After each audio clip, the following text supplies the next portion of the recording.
Hello everyone, हम लोगों ने लास्ट क्लास में डिपॉजिटरी क्या होता है उसकी डेफिनेशन, डीपी की डेफिनेशन हमने पढ़ी थी। आपको याद होगा डिपॉजिटरी के लिए दो कंप्लायंसेस पूरा करना जरूरी होता है। डिपॉजिटरी के लिए नंबर वन, कंपनी होना जरूरी होता है और साथ में सैबी के पास रजिस्टर्ड होना जरूरी होता है। वेयर डीपी के पास सिर्फ और सिर्फ सैबी के पास रजिस्टर्ड होना जरूरी होता है, उसके लिए कंपनी होना जरूरी नहीं है। मतलब डीपी कोई भी हो सकता है।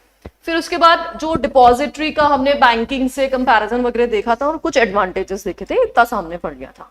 आज हम लोग बात कर रहे हैं डीमटेरियलाइजेशन। तो होता क्या है, क्या प्रोसीजर इसकी रहेगी। सबसे पहले देखेंगे, मान लीजिए आज कोई इन्वेस्टर है जिसके पास पुराने पुराने सर्टिफिकेट्स पड़े, श्योर सर्टिफिकेट। अब नाउ डे शेयर सर्टिफिकेट्स में डील करना इज वेरी पैथेटिक सिचुएशन, है ना। अब आप शेयर सर्टिफिकेट्स में डील नहीं कर सकते, आजकल सब कुछ ऑनलाइन है भाई। फिजिकल कौन चीजें हैंडल करता है, और फिजिकल चीजें तो मिलती नहीं है, हमें गुम जाती हैं, और फिर उसके बाद उसका हैंडलिंग करना बहुत ही पैथेटिक हो जाता है। तो अब हम चाहते हैं कि हर चीज यार हमारे मोबाइल में होनी चाहिए, है ना। हैंडी होना चाहिए एकदम। मतलब ये नहीं कि एक सर्टिफिकेट इधर एक सर्टिफिकेट उधर। हम पूरा बैंक अपना मोबाइल से ऑपरेट कर रहे हैं, हम अपने सारे ट्रांजेक्शन जो है मोबाइल से ऑपरेट कर रहे हैं, तो शेयर्स क्यों नहीं, शेयर्स भी हमारे मोबाइल में होने चाहिए। तो अभी मान लो किसी के पास फिजिकल शेयर्स है, अभी तक डीमैट अकाउंट ओपन नहीं कर रखा, तो सबसे पहले ये जो इन्वेस्टर है ये किसके पास जाएगा, डीपी के पास जाएगा। ये डीपी के पास सबसे पहले अपना डीमैट अकाउंट ओपन करवाएगा। स्टेप वन कहां से स्टार्ट हो रही है, डीमैट अकाउंट ओपन करना है हमें, है ना। Demat account open. अच्छा, प्रोसीजर से पहले मैं चारों पार्टीज के नाम लिख देती हूँ। एक तो इन्वेस्टर हुआ, इन्वेस्टर कहां इन्वेस्ट करता है, कंपनी के शेयर्स में। तो इसका मतलब कौन हुई, कंपनी। इस कंपनी को आप कंपनी भी बोल सकते हैं, इशूअर भी बोल सकते हैं, इशूअर, क्योंकि ये सिक्योरिटी इशू कर रहा है, तो इट कैन बी कंपनी और इशूअर। और आपको पता है कंपनी आर्टिफिशियल पर्सन है, खुद से खुद का काम तो कर नहीं सकती, तो यहाँ कंपनी के बिहाफ पे कौन काम कर रहा होता है, आरटीआई काम कर रहा होता है, registrar to the issue. Company ने किसको अपॉइंट किया हुआ है, आरटीआई को, या आरटीए भी होते हैं। अभी आरटीआई क्या होते हैं, ये इंटरमीडियरीज होते हैं, सैबी रजिस्टर्ड इंटरमीडियरीज होते हैं। आरटीआई जो है इसका फुल फॉर्म होता है registrar to the issue. RTA होता है registrar and share transfer agent. Registrar and share transfer agent, अभी नाम सुन के लगाओ पता नहीं क्या ही है। ऐसे समझो जैसे आप कंपनी सेक्रेटरी हो, है?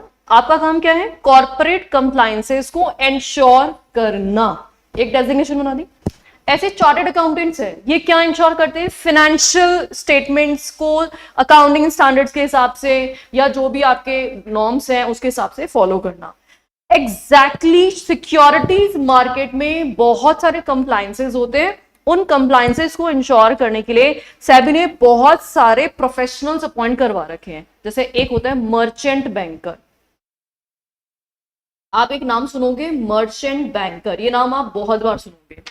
ये मर्चेंट बैंकर कौन होता है, जो इशू से रिलेटेड कंप्लायंसेस इंश्योर कराता है। जैसे आप पब्लिक इशू लेके आ रहे हो, तो पब्लिक इशू से रिलेटेड जो भी आपको कंप्लायंसेस पूरी करनी होती है वो कौन करवाता है, मर्चेंट बैंकर करवाता है। आपको डीलिस्टिंग करानी है, आपको बाय बैक कराना है, इस तरह के जितने भी काम होते हैं, जितनी भी सेबी की रेगुलेशंस है, उनके कंप्लायंसेस कौन पूरे करवाता है, मर्चेंट बैंकर कराता है। तो ये मर्चेंट बैंकर भी एक प्रोफेशनल है जो किसके पास रजिस्टर्ड होगा, सेबी के पास रजिस्टर्ड होगा। जितने भी प्रोफेशनल्स होते हैं वो सब सेबी के पास रजिस्टर्ड होना जरूरी है, सिक्योरिटीज लोन, ठीक है।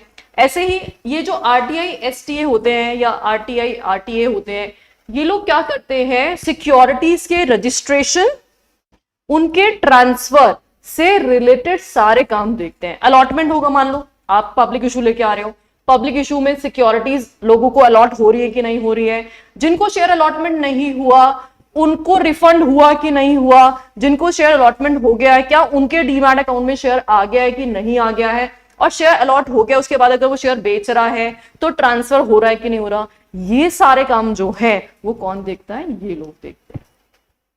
समझ में आ गई बात? तो यहां कंपनी के बिहाफ पे कौन काम कर रहा है? कंपनी का रजिस्ट्रार काम कर रहा है। ये रजिस्ट्रार आरटीआई भी हो सकता है, आरटीए भी हो सकता है। आरटीआई बोले तो registrar to the issue, and RTA बोले तो registrar and share transfer agent. Got it?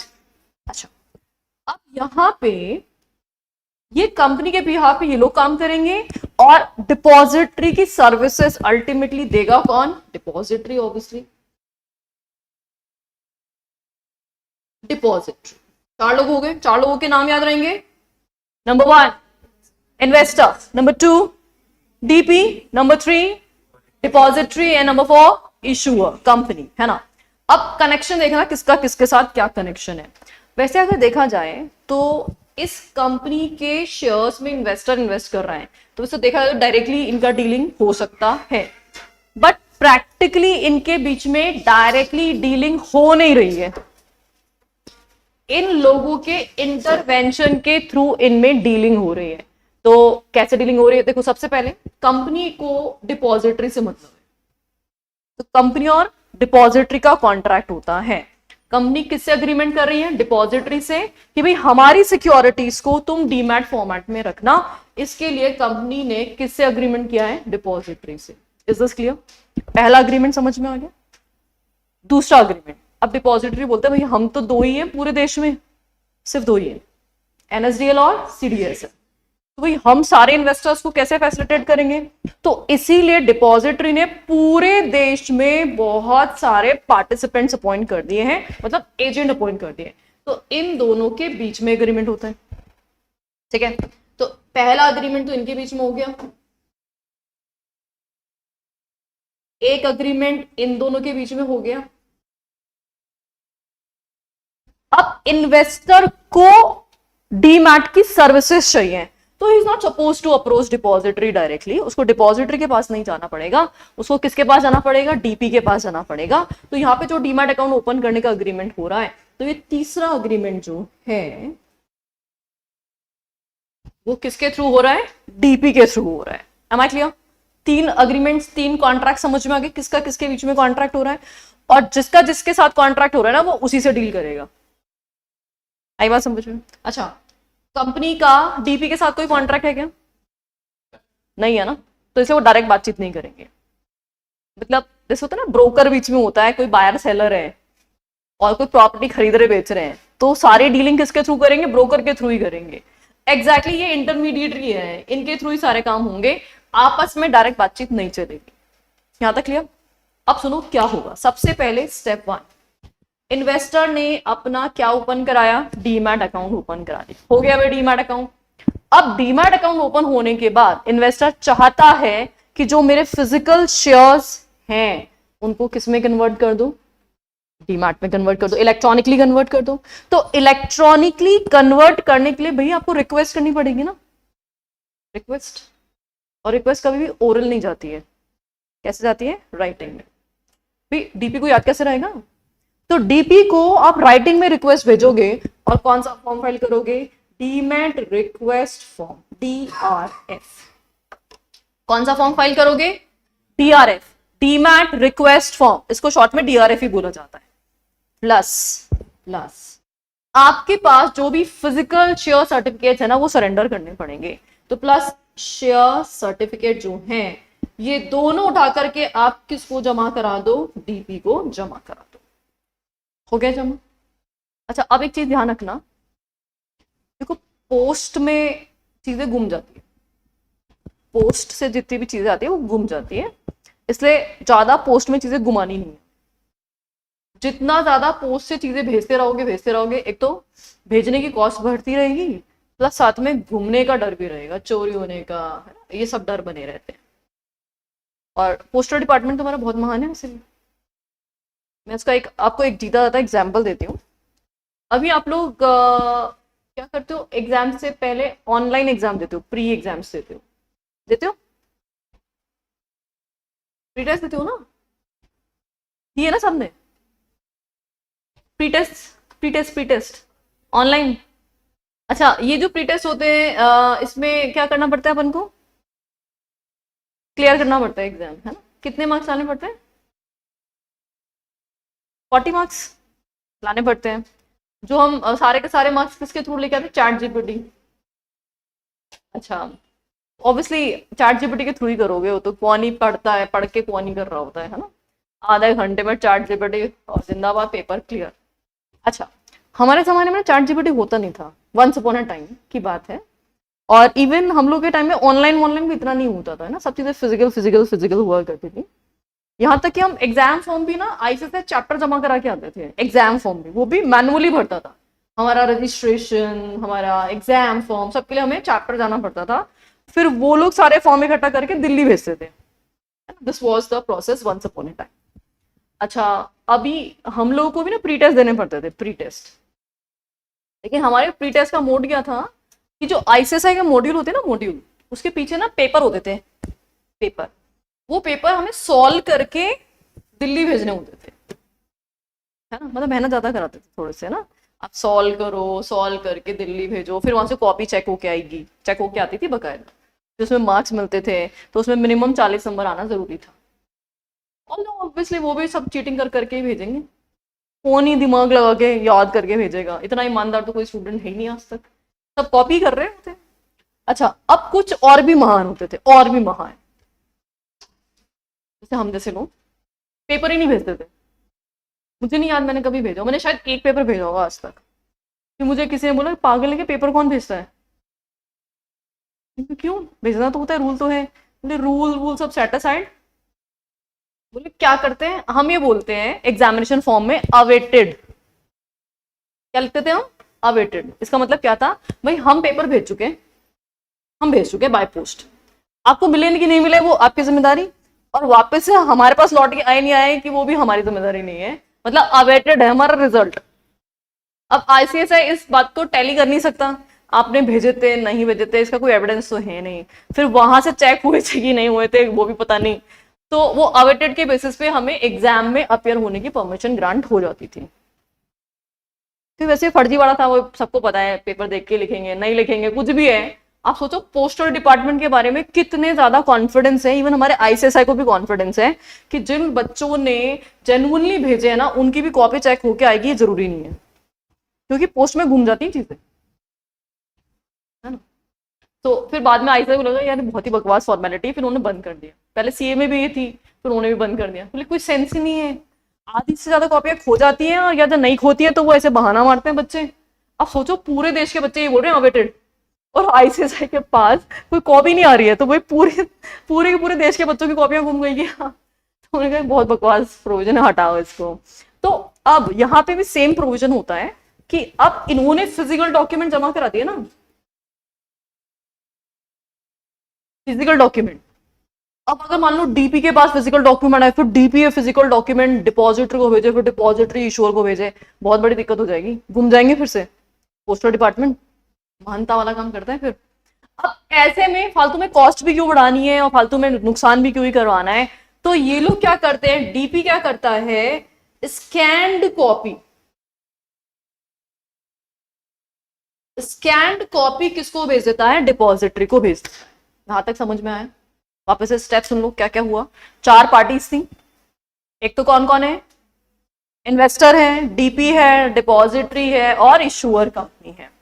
सबसे पहले शुरुआत कहां से हो रही है, सबसे पहले इन्वेस्टर को डीमैट अकाउंट की नीड है, जब तक वो डीमैट अकाउंट नहीं खोल लेता तब तक कुछ नहीं होएगा। तो सबसे पहले इन्वेस्टर को डीपी के पास जाकर के डीमैट अकाउंट ओपन करना होगा। ओपन करा लिया, अब उसको क्या चाहिए, उसको चाहिए कि भाई मेरे फिजिकल सर्टिफिकेट्स को किसमें कन्वर्ट कर दो, इलेक्ट्रॉनिकली। तो उसके लिए वो क्या करेगा, राइटिंग में रिक्वेस्ट भेजेगा, और राइटिंग में रिक्वेस्ट कौन से फॉर्म में भेजेगा, demat request form, DRF form, plus साथ में क्या भेजेगा, वो अपना फिजिकल सर्टिफिकेट सबमिट कर देगा। जैसे ही डीपी के पास ये सब कुछ डिटेल्स आती, क्योंकि DP is just an agent, वो खुद से कुछ नहीं कर सकता, वो सिर्फ इंस्ट्रक्शंस फॉलो कर सकता है, तो ये चीज किसको फॉरवर्ड कर देगा, वो डिपॉजिटरी को फॉरवर्ड कर देगा। यहां तक क्लियर। अब सुनो, जो डिपॉजिटरी है, डिपॉजिटरी भाई उसको क्या पता कि सर्टिफिकेट ओरिजिनल है या नहीं, है ना, कोई डुप्लीकेट फेक सर्टिफिकेट भी तो दे सकता है। इसीलिए डिपॉजिटरी अब किसको इन्फॉर्म करेगा, कंपनी को, ठीक है। वही इलेक्ट्रॉनिकली स्कैन कॉपी आई थी उसके पास, वही स्कैन्ड कॉपी किसको भेज देगा? कंपनी को भेज देगा इलेक्ट्रॉनिकली। वही स्कैन्ड कॉपी ये फॉरवर्ड कर दी, और उधर से ये जो डीआरएफ और ये जो सर्टिफिकेट था जो किसके पास था? डीपी के पास था। वो डीपी अब किसको डायरेक्टली फॉरवर्ड कर देगा? कंपनी को। अब इससे क्या होता है भाई, पोस्ट में घुमाना नहीं चीजों को, जिसकी चीजें डायरेक्टली उसको पहुंचा दो। समझ में आ रही बात? कंपनी के पास आ गई है। अब कंपनी के पास आ चुका है सर्टिफिकेट, तो कंपनी वेरीफाई कर लेगा कि क्या ये शेयर सर्टिफिकेट ओरिजिनल है, नहीं है, कोई फ्रॉजरी तो नहीं हो रही है ना। अगर जैसे उसने वेरीफाई किया, उसने कहा सब कुछ ठीक है, सब कुछ ठीक है, तो ये शेयर सर्टिफिकेट क्या कर दिया जाएगा? कैंसिल। सर्टिफिकेट क्या कर दिया जाएगा? कैंसिल। और सर्टिफिकेट कैंसिलेशन के बाद ये जो इशूअर कंपनी है किसको इन्फॉर्म कर देगी? डिपॉजिटरी को। फिर डिपॉजिटरी किसको इन्फॉर्म कर देगा? डीपी को। और जैसे ही डीपी को इन्फॉर्मेशन मिल गई कि हाँ सब कुछ ठीक ठाक है, आप सर्टिफिकेट्स कैंसिल कर चुके हैं, आप इनके डीमैट अकाउंट को क्रेडिट कर दो, तो वैसे ही डीपी क्या करेगा? ये जो डीमैट अकाउंट था इसको क्रेडिट कर देगा। And this is how shares are converted into electronic mode. क्या ये पूरा प्रोसेस समझ में आया? और यही प्रोसेस क्या है? डीमटेरियलाइजेशन है। फिजिकल सर्टिफिकेट्स को इलेक्ट्रॉनिक सर्टिफिकेट्स में कन्वर्जन करने का procedure is known as dematerialisation. Process याद हुआ सबको अच्छे से? कुछ कंफ्यूजन आ रहा है इस प्रोसीजर में? चलो फटाफट से रिकैप करते हैं। Step 1, open demat account. किसके पास जाके? डीपी के पास जाके। फिर जैसे आपने अकाउंट ओपन कर लिया, अब आप क्या करोगे? रिक्वेस्ट फाइल करोगे। रिक्वेस्ट में क्या क्या चाहोगे? Demat request form plus share certificate. ये सब किसको जमा करा दोगे? करा दिया जमा। अब डीपी क्या करने वाला है? स्कैन्ड कॉपी किसको भेज देगा? डिपॉजिटरी को भेज देगा। फिर जैसे डिपॉजिटरी को पता चलेगा, डिपॉजिटरी किसको फॉरवर्ड करेगा? इशूअर कंपनी के रजिस्ट्रार को फॉरवर्ड कर देगा, और वो जो रजिस्ट्रार है उसके पास फिजिकल कॉपीज कहां से आ जाएंगी? डीपी से आ जाएंगी। आ गई फिजिकल कॉपीज। अब वेरीफाई कर लेगा, एग्जामिन कर लेगा, सब कुछ ठीक है, तो शेयर सर्टिफिकेट फाड़ देगा। भाई डुप्लीकेशन हो जाएगा नहीं तो। शेयर सर्टिफिकेट फाड़ देगा, डिपॉजिटरी को इन्फॉर्म कर देगा कि आप क्रेडिट कर सकते हो। डिपॉजिटरी किसको इन्फॉर्म कर देगा? डीपी को, और डीपी डीमैट अकाउंट में शेयर्स को क्रेडिट करके इन्वेस्टर को इन्फॉर्म कर देगा। All set? याद हो गया प्रोसेस? ठीक। ये पूरा प्रोसेस वही लिखा हुआ है as it is same. Dematerialisation, ये क्वेश्चन दिसंबर 2009 जून 2012 में रिपीट हुआ है, और डायरेक्ट शॉर्ट नोट आया है डायरेक्टली कि डीमटेरियलाइजेशन को एक्सप्लेन करो। ठीक है। Dematerialisation is a process by which physical share certificates of an investor are taken back by the company and equivalent number of securities are credited to his account in electronic form at the request of the investor. Language में कोई परेशानी? Language याद हो गई सबको अच्छे से? तो इसमें क्या करने वाले? हम अपना सर्टिफिकेट सरेंडर करने वाले, उसके बदले में हमें क्या मिलने वाला है? इलेक्ट्रॉनिक शेयर्स मिलने वाले हैं। हमारे डीमैट अकाउंट में शेयर्स क्या हो जाएंगे? क्रेडिट हो जाएंगे। तो आप लोग डीमटेरियलाइजेशन में ये प्रोसीजर नोट डाउन कर लेना। ये प्रोसीजर यहाँ पे थोड़ी मैसी हो गई, थोड़ा फेयर बनाऊं या आगे समझ में? बना लोगे खुद से ही? इससे बना लेना, नहीं तो वैसे ये भी फेयर बना, ये भी एकदम फेयर बना। तो चाहे तो इससे बना लेना, चाहे उससे बना लेना, जैसा आपको ठीक लगता है उससे फेयर कर लेना। चलो जी, रीमटेरियलाइजेशन, ये जून 17 में आया हुआ क्वेश्चन है। रीमटेरियलाइजेशन, अब जस्ट रिवर्स कर लो। अभी क्या कर रहे थे? फिजिकल को डीमैट में कन्वर्ट कर रहे थे। अब क्या चाह रहे हो? अब देखो दुनिया में ना हर टाइप के लोग होते हैं ना। अब सब किसी को इलेक्ट्रॉनिक चीजें समझ नहीं आती है, कुछ लोगों को हर चीज हाथ में चाहिए होती है। तो हाथ में चाहिए तो चाहिए, अब कुछ नहीं कर सकते। और सरकार और सेबी बोलती है इन्वेस्टर भगवान है, हम उसको नाराज नहीं कर सकते। इन्वेस्टर नाराज हो जाएगा तो फिर सिक्योरिटी मार्केट में पैसा नहीं आएगा। तो अगर उसको फिजिकल सर्टिफिकेट रखना है तो रखने दो भाई, हमें क्या जा रहा है। तो यहाँ पे रीमटेरियलाइजेशन के थ्रू आप अपनी डीमैट शेयर्स को किस में कन्वर्ट कर सकते हो? फिजिकल सर्टिफिकेट्स में कन्वर्ट कर सकते हो। जैसे मान लो आपने पब्लिक इशू आईपीओ में एप्लीकेशन लगाई, तो आईपीओ में तो शेयर डीमैट में मिलेंगे, वो तो मैंडेटरी है। फिर अब आपको डीमैट में नहीं समझ में आ रहे तो आप किस में कन्वर्ट कर लो? फिजिकल। जैसे ना आपको पुराने लोग जो मिलेंगे ना, बड़े लोग जो हैं, उनको नहीं समझ में आता है ये इलेक्ट्रॉनिक चीजें, और उनको तो आज भी ट्रस्ट नहीं है, बिल्कुल भरोसा नहीं करते हो आज भी इलेक्ट्रॉनिक चीजों पे। उनको लगता है कि पता नहीं इसमें ये फर्जी बड़ा कर देंगे, पता नहीं क्या क्या कर देंगे। जैसे मेरी फादर इन लॉ है, अब मैं सारा काम ऑनलाइन करती हूँ, अब मैं फिजिकल काम करना अपने बस की बात नहीं, अपन जैसे लोग नहीं कर सकते। मैं तो कभी बैंक भी नहीं जाती। अब मेरे फादर इन लॉ मुझे बोलते हैं मेरे एफडी करा देना, मेरा ये कर देना, वो कर देना, सब ऑनलाइन कर रहा हूँ। फिर बोलते हैं कहाँ कराई, अब कहाँ कराई, तो मैं उनके लिए एफडी का सर्टिफिकेट जो होता है ना, वो डाउनलोड करके उनको प्रिंट आउट निकाल के देती हूँ, ये देखो ये करा दी मैंने एफडी। क्योंकि उनको हर चीज क्या रिकॉर्ड में, जैसे पुराने लोग फाइल बनाने की आदत है हर चीज की ना, तो वो हर चीज ऑन रिकॉर्ड चाहते हैं। फिर वो पासबुक की एंट्रीज होती है तो मैं पूरा बैंक स्टेटमेंट डाउनलोड करके उसका प्रिंट आउट निकाल के उनको देती हूँ। तो उनको हर चीज ना फिजिकल चाहिए होती है। अब तो फिर भी थोड़ा थोड़ा धीरे धीरे चेंज होने लगे हो, लेकिन पहले तो भाई एकदम, जैसे मैंने बोला मैंने एमसीएक्स पे कोई गोल्ड वोल्ड परचेस कर लिया, कहाँ है गोल्ड, अब भाई उनको भरोसा नहीं होता बिल्कुल भी, तुम झूठ बोल रहे हो, तुमने गोल्ड नहीं खरीदा ये वो। तो फिर अब वो तो मैं गोल्ड हाथ में लाके दे नहीं सकती हूँ उनको, वो तो एमसेक पे उसे स्टेटमेंट जरूर दिखा सकती हूँ कि भाई ये देखो ये रहा स्टेटमेंट, ये हमने परचेस किया है, या शेयर्स हैं उनके मैं स्टेटमेंट ला के उनको दे दूँ भले ही, तो वो फिर भी मान जाएंगे। बाकी अदरवाइज उनको हमेशा रहता है कि ये लोग है ना अकाउंट स्टेटमेंट में गड़बड़ कर देंगे, तुम अपना सर्टिफिकेट रखा करो। और लिटरली एक बार तो इंटरेस्ट कैलकुलेशन में बैंक से गलती हो गई थी, मैंने क्या स्टेटमेंट निकाल के रख दो, अब सही तो है सब कुछ, मैंने क्या भरोसा भरोसा करा करो ये वो करके। तो फिर एक दिन उन्होंने बताया देखो ये एफडी कराई थी इस डेट पे, इस डेट के हिसाब से इस रेट ऑफ इंटरेस्ट पे इतना कैलकुलेशन। अब उनकी तो ओरल कैलकुलेशन चलती है, ये कैलकुलेशन होना चाहिए था। अब मैं कैलकुलेटर लेके कैलकुलेट, मैंने कहा हाँ, और बोले ये देखो बैंक ने कितना इंटरेस्ट क्रेडिट किया है।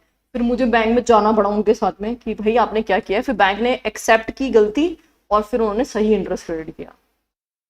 और हम क्या करते हैं आंख बंद करके सबको हाँ सही हो रहा है सही हो रहा है सही हो रहा है। तो कभी कभी ठीक भी हो जाती चीजें, बट हाँ मोस्ट लाइकली हमसे नहीं मैनेज होता, गलती हो भी जाएगी तो हम नहीं पकड़ेंगे, क्योंकि हमको एकदम लगता है कि हाँ इलेक्ट्रॉनिकली सब कुछ सही हो रहा है, लाइफ इजी होती है हमारी थोड़ी सी। तो अब यहाँ पे जिन लोगों को डीमैट नहीं समझ में आता, फिजिकल चाहिए, तो फिर रीमटेरियलाइजेशन करेंगे, पार्टीज वही चार रहेंगी एज इट इज, सिर्फ प्रोसीजर में थोड़ा सा चेंज आएगा। चार पार्टीज कौन कौन सी? Number 1 investor, issuer, DP and depository। चलो जी, और चार लोगों का आपस में कनेक्शन पता है ना, किसका किसके साथ कनेक्शन है? इशुअर का डिपॉजिटरी के साथ, डिपॉजिटरी का डीपी के साथ, और डीपी का इन्वेस्टर के साथ, चैनल वही चलेगा। चलो step 1, what do you think now? अब क्या करना चाहिए? रीमैट कराना है हमें, रीमैट है ना। तो सबसे पहले अब इन्वेस्टर डीपी को क्या बोलेगा, क्या करेगा, क्या करेगा?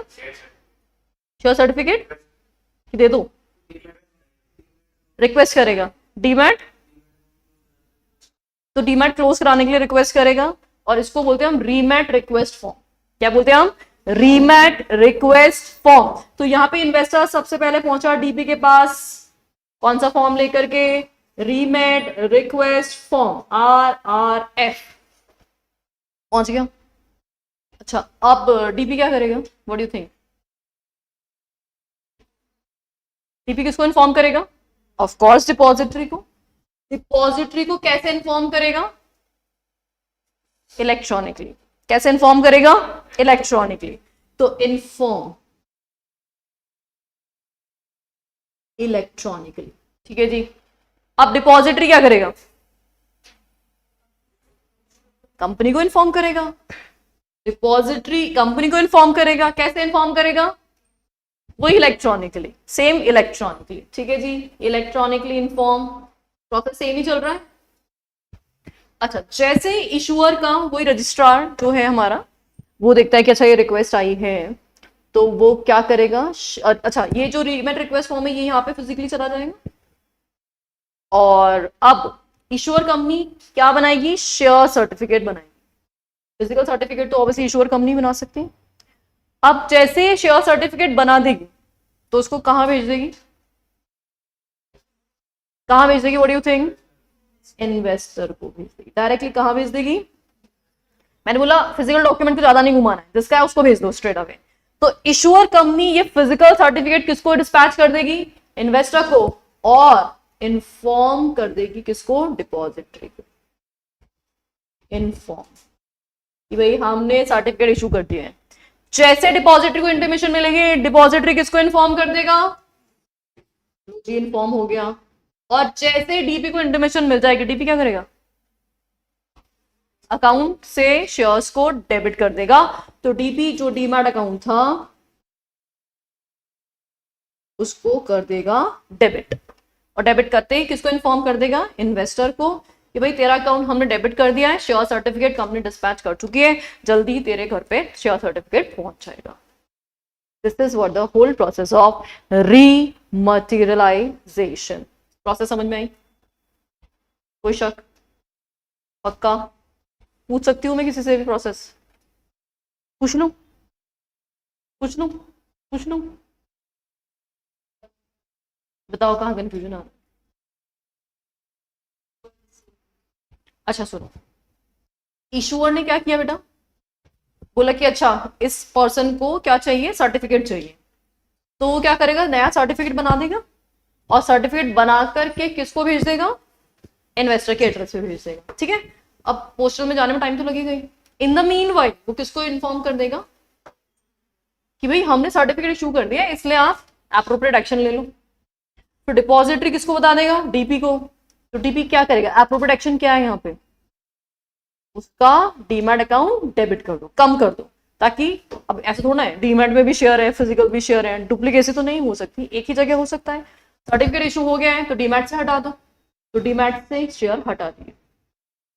अभी clear, yes.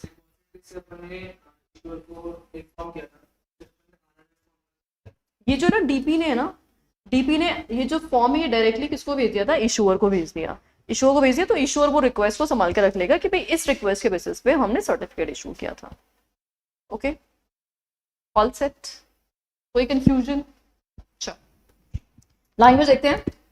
Rematerialisation is the process of, कौन सी प्रोसेस है ये, किसको किस में कन्वर्जन कर रहे हैं, डीमैट शेयर्स को फिजिकल शेयर्स में कन्वर्ट कर रहे हैं, converting securities held in electronic form in demat account back in the physical certificate form. For the purpose of rematerialization, client has to submit the rematerialization request to the DP with whom he has an account.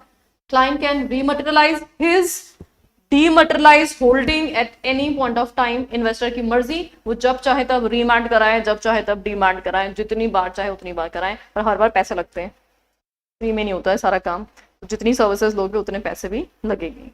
अब एक question आया था दिसंबर 2024 में, language देखते हैं question की, language क्या आई थी। रोहित इज अ, इस बार ना मैंने बुक्स में एकदम चेंज कर दिया है, टॉपिक के साथ ही क्वेश्चन ऐड कर दिए, तो बहुत ही कन्वीनियंट हो जाएगा आप लोगों के लिए अंडरस्टैंडिंग करना। लास्ट में जाते जाते तो हम भूल जाते हैं ना टॉपिक ही, है ना। मेरे को लग रहा था बहुत ज्यादा, मैंने कहा लास्ट तक जैसे मैं पहुंचती हूँ ना चैप्टर तो पूरा सफा चट, तो मैंने कहा टॉपिक के साथ ही क्वेश्चन कर लेते हैं हम। तो क्वेश्चन क्या आया था, Rohit is a regular investor in the market, electronically holding 1000 equity share with special voting rights shares of Gromor Limited. He made a request for rematerialization of his shares to the company. ठीक है, अब कितनी भी लाइनें दो, बोल दिया इसने rematerialization. Rohit also wanted to know how, after how many days of rematerialization, he can trade his shares. As the company secretary of Gromor Limited explained the meaning of rematerialization, procedure to be followed for remat and tradability post remat. अब सुनो, meaning पता है, meaning क्या होता है, electronic से demat में conversion. Procedure जो अभी हमने पूरा पढ़ा, स्टेप बाय स्टेप आप लिख देना, काफी अच्छा खासा प्रोसेस बन जाएगा ये, तो आधे से ज्यादा पेज तो इसमें भर जाएगा हमारा। अब उसके बाद बोल रहा है ट्रेडेबिलिटी, तो भाई जैसे आपका फिजिकल सर्टिफिकेट इशू हो गया वैसे ही आप क्या कर सकते हो, इसको क्या कर सकते हो, बेच सकते हो, ट्रांसफर कर सकते हो किसी को भी, लेकिन उसके लिए अब थोड़े से प्रॉब्लम्स है। अब इसके लिए कंपनीज एक्ट का सेक्शन अट्रैक्ट हो रहा है, रूल 9A, रूल 9A कि जो भी हम ट्रांसफर वगैरह कर सकते हैं, अब फिजिकल शेयर्स में ट्रांसफर नहीं कर सकते। अब ट्रांसफर करने के लिए आपको क्या करना पड़ेगा, डीमैट में ही शेयर्स रखने पड़ेंगे। अगर आपको प्रोविजन याद हो, कंपनी लॉ पता है थोड़ा बहुत, थोड़ा बहुत अगर याद हो 19-20, रूल 9A एप्लीकेबल होता है। अच्छा, पहले तो जितने भी लिस्टेड कंपनीज हैं उनके शेयर्स तो डीमैट में ही ट्रेड हो सकते हैं, उनके शेयर्स कभी भी फिजिकल ट्रेड हो ही नहीं सकते। वो तो स्पेसिफिकली सेक्शन 29 ने मना कर रखा है ना, सेक्शन 29 ऑफ कंपनीज एक्ट। फिर उसके बाद उन्होंने बोला कि और such other class of companies as may be prescribed, तो other class of companies prescribe under rule 9A, उसमें लिखा था पब्लिक कंपनी। कौन सी company? Public company. Public company का प्रोविजन है रूल 9A। तो अगर ये शेयर्स कौन सी कंपनी के हैं? पब्लिक कंपनी के हैं। इसने क्या बोला था? लिमिटेड लिखा हुआ है ना, लिमिटेड। तो लिमिटेड कंपनी मतलब पब्लिक कंपनी है ऑब्वियसली। तो पब्लिक कंपनी में अगर आपको शेयर ट्रेड करना है तो वो कभी भी फिजिकल फॉर्मेट में हो ही नहीं सकते। अगर आपको ट्रेड करना है तो वापस से क्या करना पड़ेगा? डीमैट में कन्वर्ट करना होगा। ओके, ये प्रोविजन आगे आ जाएगा वापस से, यहाँ पे भी दे रखा है ये प्रोविजन। तो अभी फिलहाल इसका एक पोर्शन तो हमारा यहाँ पे कवर हो चुका है, एक पोर्शन आगे प्रोविजन हम पढ़ लेंगे। ओके, समझ में आया सबको? अच्छा, ये रीमैट का प्रोसेस जो अभी अभी हमने पढ़ा। डीपी, डीपी पे क्वेश्चन 2010 में भी आया था जून में, और 2012 में भी आया था। मतलब क्वेश्चन ये जितने भी टॉपिक्स हम पढ़ रहे हैं ना कभी एग्जाम में आए हुए हैं सारे के सारे क्वेश्चन। चलो, व्हाट इज डीपी? डीपी कौन होता है? एजेंट होता है। किसका एजेंट होता है? डिपॉजिटरी का। क्यों बनाया agent?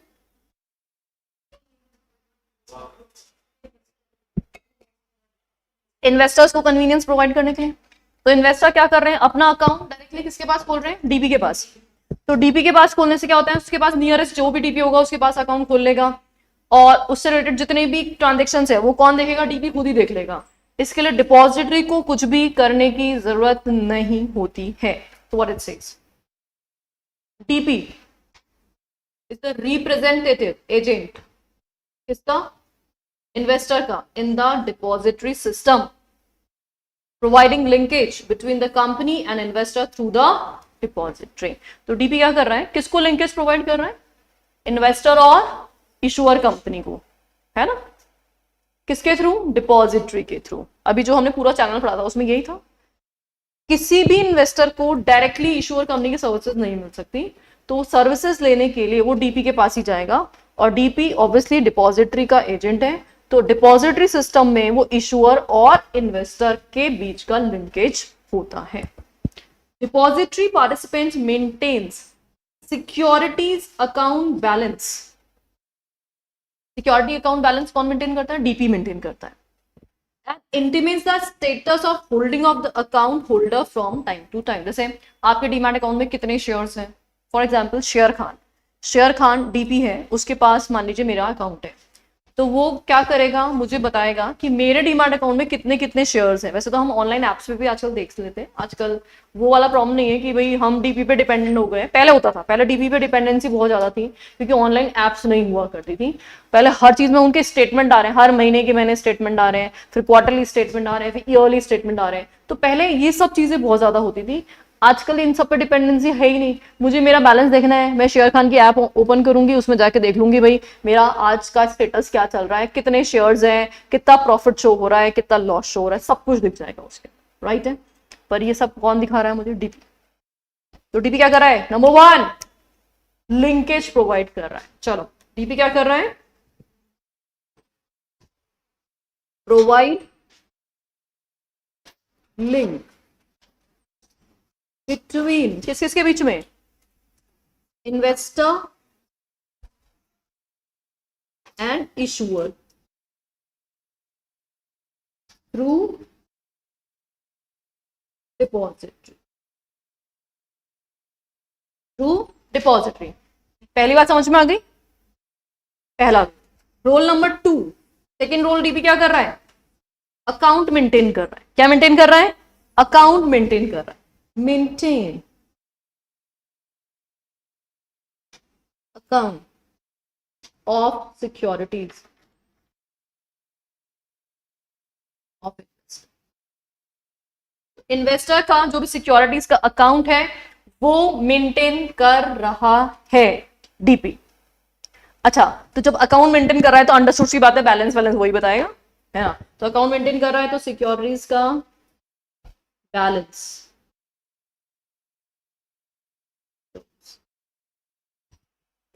shows the balance of the securities of the investor.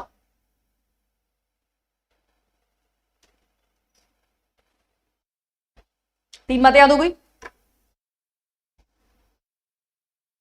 Number 1 linkage, किस किस के बीच में लिंकेज है? इन्वेस्टर इशूअर कंपनी, किसके थ्रू? नंबर 2 क्या करता है? अकाउंट मेंटेन करता है और बैलेंस शो करता है, ऑब्वियसली। नोटेड? प्रोसीजर नोट कर लिए थे क्या आपने डीमटेरियलाइजेशन रीमटेरियलाइजेशन वाले? नहीं किए थे तो स्पेस छोड़ लेना, और नोट्स पूरे पूरे रोज बन जाने चाहिए। चलो आगे देखो। According to SEBI guidelines, financial institutions like banks, custodian, stock brokers can become participants in the depository. मोटा मोटा सारे बैंक आजकल डीपी हैं, सारे बैंक्स जितने भी बैंक हैं, तो और स्पेशली प्राइवेट बैंक तो रोज ही कॉल करते हैं, आपका डीमैट अकाउंट खोल लो, आपका ये कर लो, आपका वो कर लो। तो क्योंकि आजकल बैंक सिर्फ बैंकिंग सर्विसेज नहीं देते हैं, बहुत सारी सर्विसेज दे रहे होते हैं, तो जितने भी बैंक्स हैं, ब्रोकर्स हैं, ये सब किसका काम कर रहे हैं? डीपी का काम कर रहे हैं, है ना भाई। मल्टीटास्किंग होना जरूरी है ना। तो सैबी के पास जाके डीपी का रजिस्ट्रेशन भी करा लो, सैबी के पास जाकर के ब्रोकर का भी रजिस्ट्रेशन करा लो, तो मल्टी काम कर पा रहे हैं हम एक साथ, ठीक है। तो ये डीपी कौन कौन हो सकते हैं? Who can be DP? DP can be banks, brokers, custodian, ये सब हो सकते, कोई मनाही नहीं है, मोटा मोटा सब है ही, ऑलरेडी है, सब डीपी की तरह एक्ट कर रहे हैं। तो शॉर्ट नोट आएगा तो सारे लिख दोगे, पॉइंट्स कवर कर दोगे। अब डीपी के कैरेक्टरिस्टिक्स, क्या क्या फंक्शंस होते हैं वो हम देखेंगे। चलो कैरेक्टरिस्टिक्स ऑफ डीपी। अच्छा ये पढ़े ना, उससे पहले आप लोग मुझे बता दो कि अभी इतना जो हमने पढ़ा, 2 दिन ही पढ़ा है हमने हार्डली, तो उसमें आपको डीपी के क्या क्या काम समझ में आए? डीमैट अकाउंट किसके पास जाके खोलोगे? अभी अभी पढ़ा था हमने, है ना। और डीपी क्या है? एजेंट है, ओके फाइन है। और डीपी से हम डीमटेरियलाइजेशन और रीमटेरियलाइजेशन की प्रोसेस किसके थ्रू कर रहे हो आप? डीपी के थ्रू ही कर रहे हो। अकाउंट कौन मेंटेन करेगा? तो हमारे सारे शेयर्स का रिकॉर्ड किसके पास है? तो अगर मैं बेचूंगी अपने शेयर्स तो फिर डेबिट क्रेडिट कौन करेगा? है ना। जब भी मैं पेमेंट करूंगी तो मेरे अकाउंट में शेयर क्रेडिट आ जाएंगे, जब भी मैं सेल करूंगी तो मेरे शेयर डेबिट करेगा। ये सारा काम कौन हैंडल करेगा? और कल को जब ऊपर वाले का बुलावा आएगा, आएगा ही कभी ना कभी तो आएगा ही, है ना, तो फिर मेरे शेयर्स का सेटलमेंट मतलब ट्रांसमिशन, ये सब भी कौन देखेगा? जब मेरा पूरा अकाउंट वही मैनेज कर रहा है तो रिलेटेड सारा काम भी वही देखेगा। समझ में आई बात? रट्टा नहीं मारना है, कभी भी चीजों को कोरिलेट करना है, कनेक्ट करना है। तो देखो नंबर 1 ट्रांसमिशन और नॉमिनेशन के काम कौन देखेगा? आजकल आपको पता है जो भी आप डीमैट अकाउंट खोलते हो ना, उसमें नॉमिनेशन मैंडेटरी होता है। बिना नॉमिनेशन के आपका डीमैट अकाउंट नहीं हो सकता, क्योंकि दुनिया में बाकी कोई सच हो या ना हो, एक यूनिवर्सल सच है कि जो आया है वो जाएगा तो सही। और पहले है ना क्या होता है, नॉमिनेशन होते नहीं थे ना, तो इसका चक्कर में इतनी परेशानी भाई साहब, इतनी परेशानी, लोग लड़ रहे हैं किसके शेयर हैं किसके नहीं है, कोर्ट से ऑर्डर आ रहे हैं, लंबा लंबा टेन्योर चल रहा है। तो ऐसे में इन सारी परेशानियों को दूर करने के लिए सरकार ने मैंडेट किया है, भैया तुम नॉमिनेशन डाल दो यार, फालतू में बाद में सारे के सारे मिलकर लड़ते झगड़ते रहेंगे, एक बेटा बोलेगा नहीं मुझे मिलेगा, एक बोलते नहीं मेरा मेरा राइट है, वो पता नहीं क्या क्या चलता रहेगा। तो इसीलिए नॉमिनेशन मैंडेटरी है। Number 2 act as agent of, बिल्कुल ठीक है, ये तो हमने पता लगा ही लिया ऑलरेडी। कस्टमर इंटरफेस और डिपॉजिटरी है क्या? ठीक, कस्टमर इंटरफेस क्या होता है? अच्छा बता, चिन्मय ट्यूटोरियल्स का कस्टमर इंटरफेस क्या है? चिन्मय ट्यूटोरियल्स का कस्टमर इंटरफेस क्या है? रिसेप्शन वाली मैम, हाँ ऑब्वियसली वही है। तो रिसेप्शन वाली मैम जो है वो क्या है? कस्टमर इंटरफेस है। मतलब जब भी कोई नया बच्चा आता है इंस्टीट्यूट पे इंक्वायरी के लिए, काउंसलिंग के लिए, तो सबसे पहले वही हैंडल करती है, मतलब शी रिप्रेजेंट्स चिन्मय ट्यूटोरियल्स, है ना। क्या उस टाइम पे कोई और फैकल्टीज आकर के आपको ज्ञान व्यान देती है? अगर वो नहीं होती अवेलेबल तो जरूर हो सकता है कि चिन्मय सर आ जाए, मैं आ जाऊं, है ना। या अगर कोई स्पेसिफिकली बंदा कोई सीएस के बारे में बहुत डिटेल्ड नॉलेज लेना चाहता है, वो बोलता है कि भाई आप किसी सीनियर फैकल्टी से मिलवा दो, तो अलग बात है, तो हम शायद आ सकते हैं। बाकी इन जनरल कस्टमर इंटरफेस कौन है? रिसेप्शन।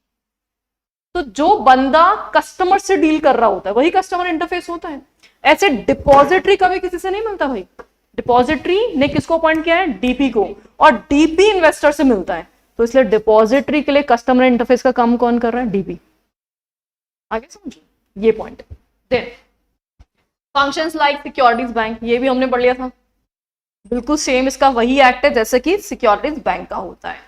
अकाउंट ओपन कराते हो ना उसके बाद जाके, 1 2 3 4 5 नंबरिंग से याद करेंगे, याद हो जाएगा। नंबर 1 पहला काम क्या हो रहा है? Transmission nomination. अब जरूरी नहीं आप सिक्वेंस से रट्टे मारो भाई, आप कैसे भी ऊपर नीचे कर सकते हो। नंबर 2 एजेंट है ये।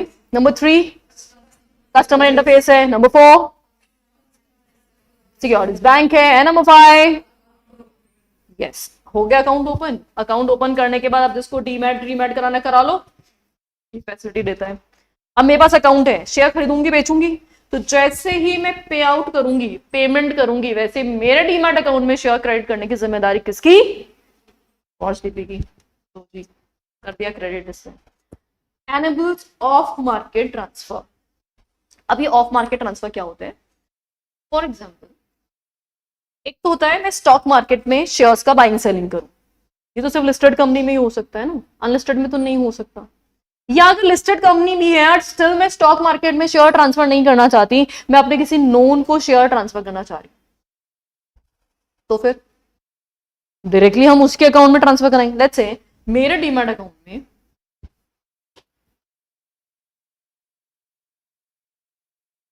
सुज़लोन एनर्जी के 15,000 शेयर्स है, ठीक है। अब मार्केट में शेयर का प्राइस अप्रोक्सीमेटली 60 रुपीज के आसपास चल रहा है। कितने रुपए? 60, ठीक है। अब ललित मेरे पास आता है, ललित बोलता है कि मैम एक काम करो, आप मुझे शेयर बेच दो, मैं आपको 61 रुपीज दूंगा। मार्केट में प्राइस कितनी चल रही है? और ललित मुझसे कितने में खरीदने को रेडी हो रहा है? 61। उसको पता है कि शेयर 100 रुपए से भी ऊपर जाने वाला है, ठीक है।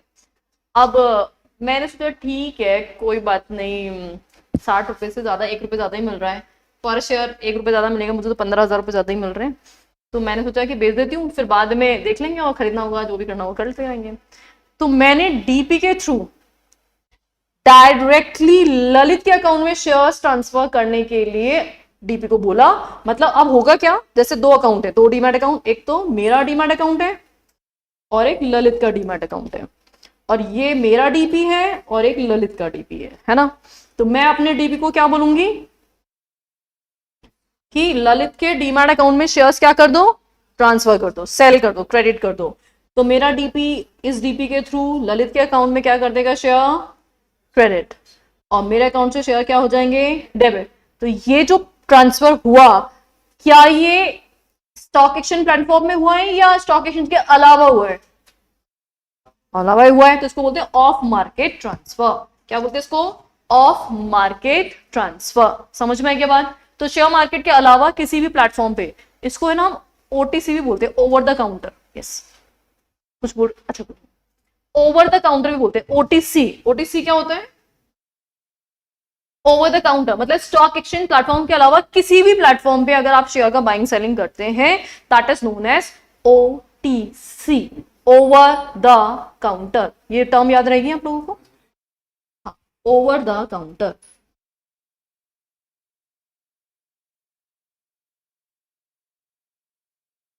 Other than stock exchange platform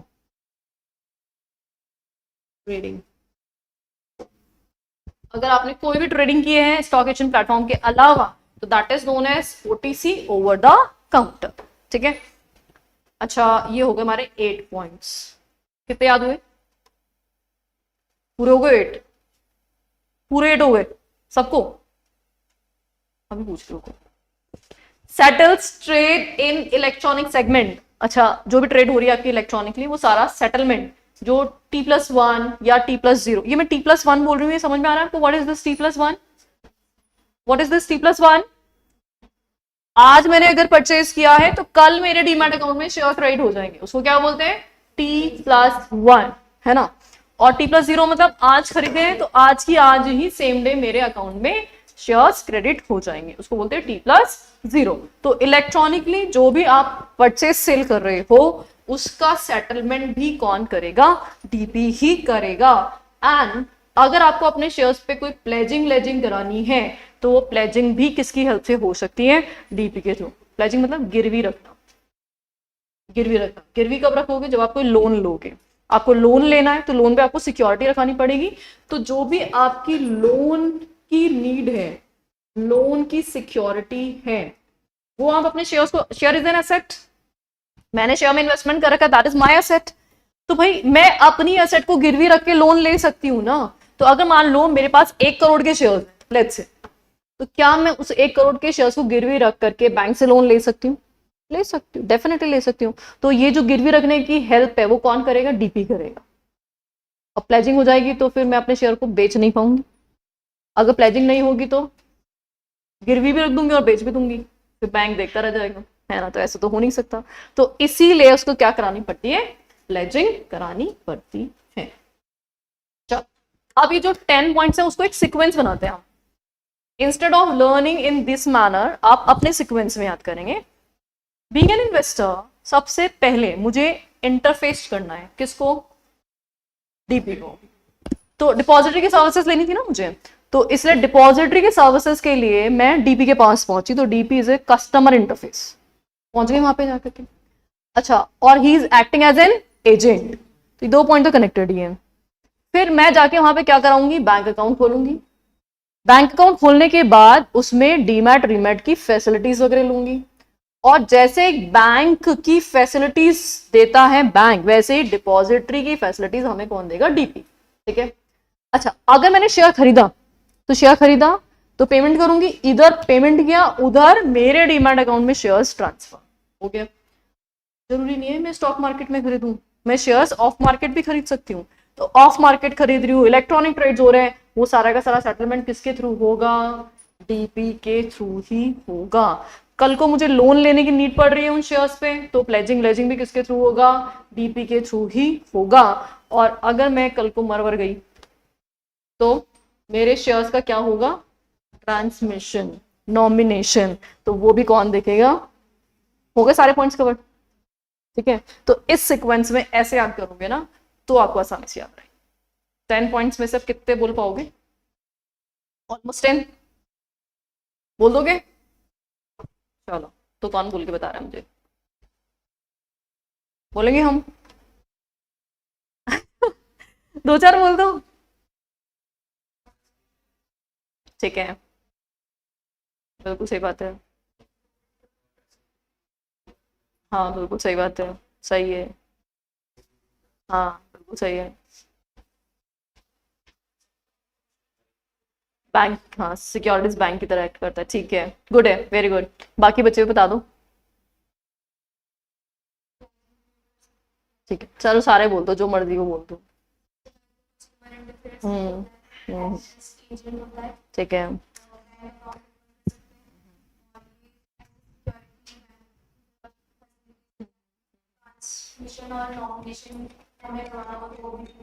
ठीक है।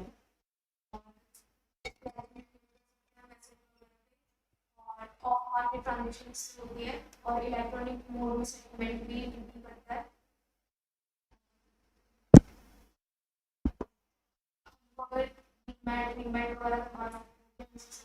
हाँ ठीक है, गुड है, समझ में आ गया सबको ऑलमोस्ट। अच्छा, एक लास्ट लाइन इसकी बची है, फटाफट से उसको निपटा लेते हैं। DP is one with whom investor needs to open an account to deal in the securities in electronic form। तो ये चीज हमें ऊपर ऑलरेडी कई बार समझ में आ चुकी है। डीपी के पास जाएंगे, अकाउंट खोलेंगे और वहां पे जाकर के सिक्योरिटीज में डील करेंगे। While the depository can be compared to a bank, DP is like a branch of that bank with which account can be opened। तो डिपॉजिटरी क्या है? बैंक है, तो डीपी उसकी ब्रांच है। All set. तो आज हमने क्या क्या पढ़ लिया? नंबर 1, डीमटेरियलाइजेशन, रीमटेरियलाइजेशन और डीपी। ठीक है, टाइम हो गया हमारा, आदित्य ही करते हैं।